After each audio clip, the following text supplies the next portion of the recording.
नमस्कार दोस्तों, stock market studies में फिर से एक बार आपको स्वागत है। तो आज यहाँ पे मैं बात करूंगा दिग्गज एक आईपीएस के बारे में। देखिए, आईपीएस के मौसम शुरू हो चुके हैं और पिछले दिनों में मैं आपको एक वीडियो बना कर दिया था कि एलआईसी का आईपीओ का पूरा डिटेल्स जब आ जाएगा, उसका डेट कौन सा होगा और उसका बाकी आईपीओ का बाकी मतलब अलॉटमेंट साइज कितना होगा, तो उसके ऊपर मैं बात करूंगा। तो वीडियो को पूरा देखिए और अभी तक आपने इस चैनल को सब्सक्राइब नहीं किया तो जरूर सब्सक्राइब कर लीजिए, क्योंकि इस तरीके से इन्फॉर्मेशन आपको मैं इस चैनल के माध्यम से देता रहूंगा। और एक चीज मैं जरूर कहूंगा, अभी तक आपने डीमैट अकाउंट ओपन नहीं किया और आप हमारा ग्रुप से डीमैट अकाउंट ओपन कर सकते हैं। तो उसके लिए आपको नीचे लिंक मिल जाएगा, उस लिंक में जाकर आप डीमैट अकाउंट ओपन कर सकते हैं। तो इस डीमैट अकाउंट आप एंजल वन के माध्यम से ओपन करेंगे तो आपको 1 साल के लिए फ्री ऑफ कॉस्ट कोई भी चार्जेस नहीं देना पड़ेगा और साथ ही साथ आपको बहुत सारे फैसिलिटीज और बेनिफिट्स भी मिलेगा। तो चलो देख लेते हैं आज के एलआईसी के आईपीओ के डिटेल्स के बारे में, क्योंकि बहुत सारा इंफॉर्मेशन इसके माध्यम से आपको देने वाला हूँ। तो सबसे पहली बात, एलआईसी का जो आईपीओ है, बहुत दिनों के इंतजार के बाद ये करीबन करीबन देखा जाए तो 2021 नवंबर से इस कंपनी के ऊपर वीडियो बना के आ रहा हूँ कि एलआईसी को क्या आईपीओ आएगा, कब आएगा, इसका प्राइस बैंड कितना रहेगा, कौन सा दिन इस आईपीओ लिस्टिंग होगा। इस तरीके से बहुत सारे क्वेश्चन हर किसी के मन में है, क्योंकि सब एलआईसी आईपीओ के ऊपर इन्वेस्ट करना चाहते हैं। तो आज उसी के लिए इंतजार का टाइम खत्म हो गया, क्योंकि एलआईसी ने अनाउंसमेंट कर चुके हैं, गवर्नमेंट ने अनाउंसमेंट कर चुके हैं कि एलआईसी का आईपीओ मई मंथ में आएगा और उसका डेट कौन सा है और उसका प्राइस बैंड कितना रहेगा। तो चलो उसी के बारे में यहाँ पे डिटेल्स में बात कर लेता हूँ। तो एक एक करके पूरा डिटेल्स यहाँ पे डिस्कस करूंगा, तो वीडियो को पूरा देखिए, तभी आपको सारे डिटेल्स यहाँ पे क्लियर हो जाएगा। और हाँ, अभी तक आपने इस चैनल को सब्सक्राइब नहीं किया तो फटाफट जाकर सब्सक्राइब कर लीजिएगा। तो चलो देखते हैं कंपनी के बारे में। तो सबसे पहली बात, एलआईसी का जो आईपीओ है, तो एलआईसी आप जानते हैं इंडिया के सबसे बड़ा एक कंपनी है। और तो सबसे पहले मैं कंपनी के डिटेल्स के बारे में कुछ बात कर लेता हूँ। देखिए, एलआईसी जो है वो इंडिया के सबसे ज़्यादा लीडिंग कंपनी है, मतलब सबसे ज़्यादा जिसके पास पैसे है। मतलब इंडिविजुअली जो कंपनी सब बोला जाता है, गवर्नमेंट जितने सारे कंपनीज है उनमें से देखा जाए तो एलआईसी के पास सबसे ज़्यादा पैसा है, क्योंकि कंपनी का टोटल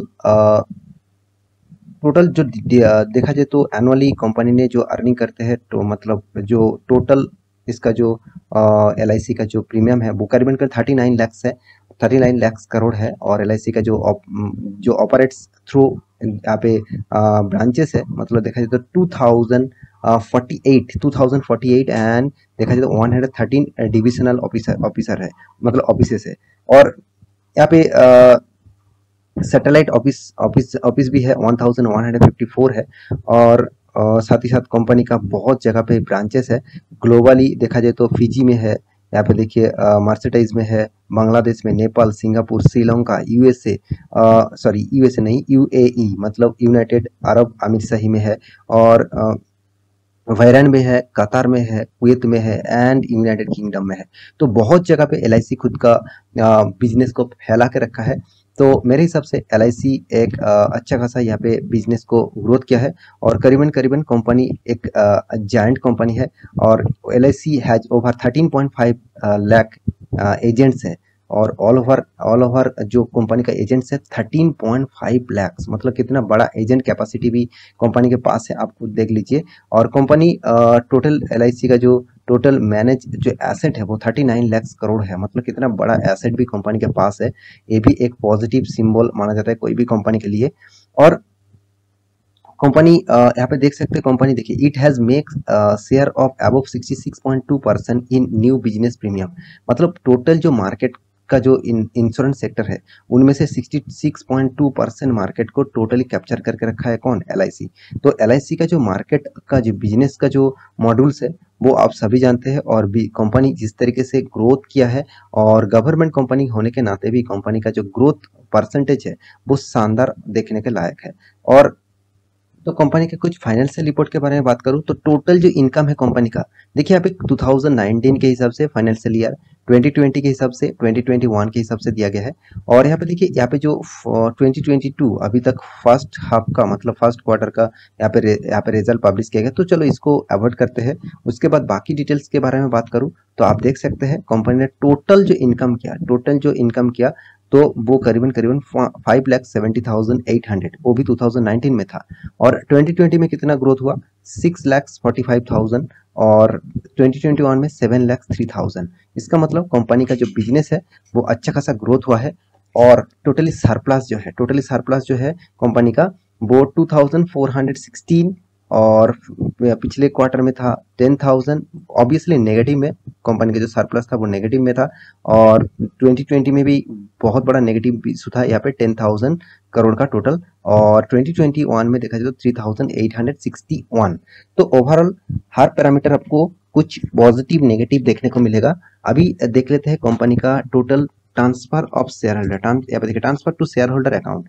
तो शेयर होल्डर के अकाउंट में कितना ट्रांसफर किया जाता है आप देख सकते हैं 2,599 करोड़ का, वो भी 2019 के हिसाब से, 2020 के हिसाब से 2,695 का, और 2021 के हिसाब से 2,962 का। तो इसका मतलब हर साल में एक ही लेवल में देखने को मिला है। और अभी प्रॉफिट आफ्टर टैक्स, मतलब टैक्स पे करने के बाद कंपनी के हाथ में कितना प्रॉफिट है वो देखना चाहिए। देखिए 2,627 करोड़ का टोटल प्रॉफिट हुआ था, वो भी 2019 में। और यहाँ पे देखिए 2021 में ग्रोथ हुआ 2,700 अराउंड, देखा जाए तो 70 करोड़ का ज़्यादा ग्रोथ हुआ, उतना ज़्यादा खास ग्रोथ नहीं हुआ। मगर 2021 में ज़्यादा ग्रोथ हुआ है 2,974 करोड़ का। तो इसका मतलब कंपनी ने एक जंप दिखाया 19 और 20 के हिसाब से। तो ये था फाइनेंशियल रिपोर्ट। अभी देख लेते हैं कंपनी का इंपॉर्टेंट डेट्स। तो इंपॉर्टेंट डेट्स मतलब कंपनी ने जो टोटल यहाँ पे आईपीओ का डेट्स यहाँ पे अनाउंसमेंट किया, चलो वो सबसे पहले देख लेता हूँ। तो आईपीओ का ओपनिंग डेट जिसका सबसे ज्यादा इंतजार था वो 4 मई, मतलब 4 मई में यहाँ पे ओपन हो जाएगा, और इसका लास्ट डेट रहेगा, क्लोजिंग डेट रहेगा 9 मई। देखिए जितने सारे शेयर होल्डर है उसके लिए डिस्काउंट रहेगा, और 20% का डिस्काउंट रहेगा। साथ ही साथ जितने सारे शेयर होल्डर है, जितने सारे इसका एम्प्लॉयज है, उसके लिए इस कंपनी का शेयर डिस्काउंट में उसको मिलेगा, आईपीओ में उस डिस्काउंट में उसको इन्वेस्ट करने का मौका मिलेगा। और उसको आईपीओ का खरीदने का डेट 2 दिन पहले रहेगा, मतलब यहाँ पे आपको 4 तारीख से ओपन किया जा रहा है तो उससे 2 दिन पहले उसका डेट रहेगा। बेसिक अलॉटमेंट मतलब आपको अलॉटमेंट हुआ कि नहीं हुआ आप जान पाएंगे 12 तारीख को, मतलब 12 मई में आपको आप जान पाएंगे। और यहाँ पे देखिए जिस जिस फंड को आपको पे किया, मतलब जिस फंड में आप इन्वेस्ट किया, तो उस फंड अगर आपको आईपीओ नहीं मिला तो आपको फंड रिफंड किया जाएगा 13 मई तक, ठीक है। और यहाँ पे देखिए क्रेडिट शेयर होल्डर डीमैट, जो मतलब डीमैट अकाउंट में आपका ट्रांसफर किया जाएगा 16 मई तक, और आईपीओ का लिस्टिंग डेट रहेगा 17 मई।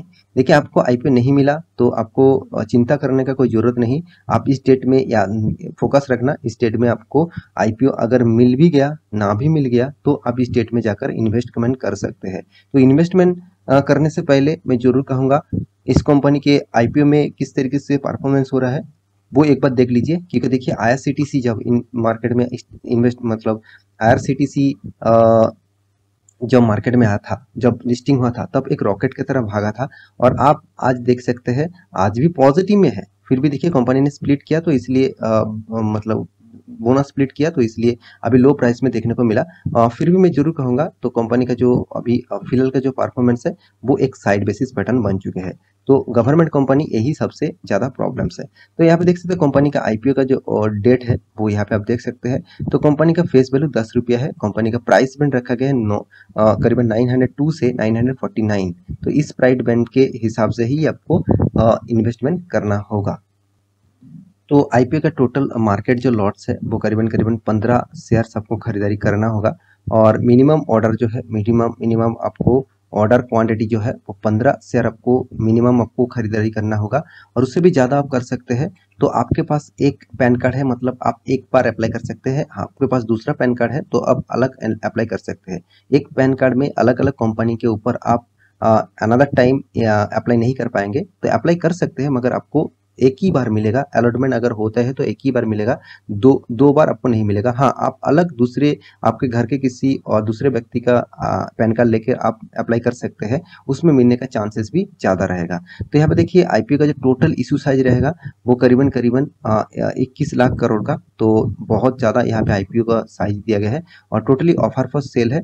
तो 21 लाख करोड़ का टोटली ऑफर फॉर सेल यहाँ पे दिया गया है। और कंपनी के टोटली यहाँ पे रिटेल, यहाँ पे देखिए रिटेल शेयर के रिटेल रिटेल जितने सारे पब्लिक है उसके लिए ऑफर यहाँ पे दिया जा रहा है 35% ऑफर यहाँ पे दिया गया है। और एनआईआई के लिए मतलब एच एन आई और एनआईआई मतलब हाई जो वॉल्यूम करने वाला जो इंस्टीट्यूशन है उसके लिए आपको 15% का ऑफर दिया गया है। और QIB शेयर्स ऑफर्स के लिए आपको 50% ऑफर दिया गया है। तो एक कुछ ऑफर्स है, आप इस ऑफर्स के भी थ्रू इन्वेस्टमेंट करना चाहते हैं तो कर सकते हैं। मतलब आप पहले LIC का आपका कोई भी शेयर है, सॉरी कोई भी पॉलिसीज है तो आप ऑफर लेकर यहाँ पे इन्वेस्टमेंट कर सकते हैं। उसके लिए आपको अप्लाई जब करेंगे तो आपको पैन कार्ड का जरूरत होगा, तो उस पैन कार्ड से पहले से ही अप्लाई कर सकते हैं।